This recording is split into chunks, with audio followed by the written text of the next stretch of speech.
مونږ دکانونو سره ډای فروټ د کور لپاره کومې سوداوې وړلې د تیر کال د دې کال د سودا او د ګرانۍ ډیر فرق دی. موږ ډیر مطلب ګرانۍ په خوا روانې موږ ډیر ځیر سوي یو. بارډر دروازه بنده د هر دکاندار له موږ ورسو د کور سودا زموږ هغه شی ګران یې چې موږ ته دا ولې ګران دی دا وای د بارډر دروازه بنده ده د بندش ته وجه او دویم لاک ډاون موږ خپل مطلب ډیر کمزوري کړي. لاک ډاون موږ دکانداري او موږ ډیر وشاته راوستلي د ګورنمنت څخه د اپیل دی موږ کاروبار او موږ ته لږ مطلب سہولت راکړي.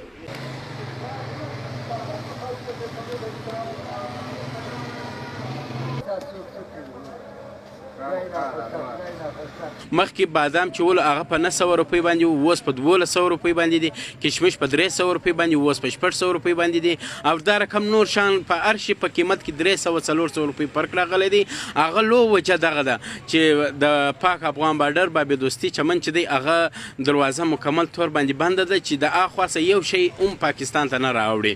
او کم ګراکان چې راسي هغه دلته په جړاو باندې ولی دا چې دی د چمن سوغات دی او هر کور کې چې دی میلمانه راځي دی د میلمانه د پاره دا وچه میوه وړي.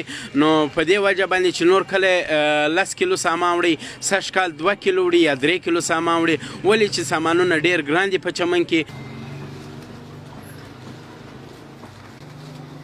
بازارونه ګران دي سامانونه ګران دي وچه میوه ګرانه ده په خاطر باندې د بارډر د بندېدو کاروبار نشته روزګار نشته. مخکې چې به کم خلک راکړه زموږ څخه 10 کیلو شی وړي یا به 15 کیلو شی هغه نن پر کیلو باندې ولاړ دي ځکه چې هغه به روزګار دي نه راځي د ګرانی په وجه باندې زموږ خوانو ته نه راځي.